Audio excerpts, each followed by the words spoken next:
Hey guys, welcome to our channel.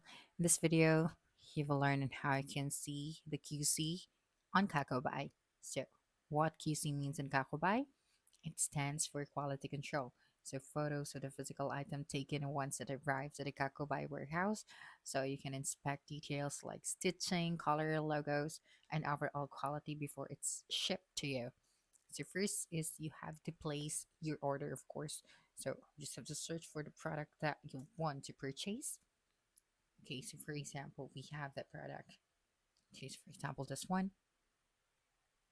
Okay, and then once you have to order the item, you have sent it to Kakobuy warehouse, and once it arrives there, there will they will going to take photos, QC photos for you, and then after that, you just have to go to your orders.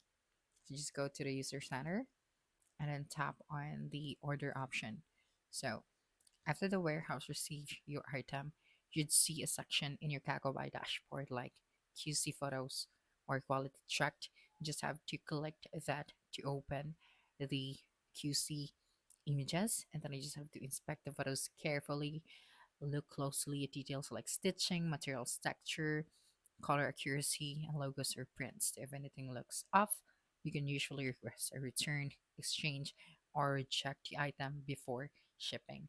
So that's it for this video. If you think this video helps solve your concern, please subscribe, like this video, and leave your comment below. Bye.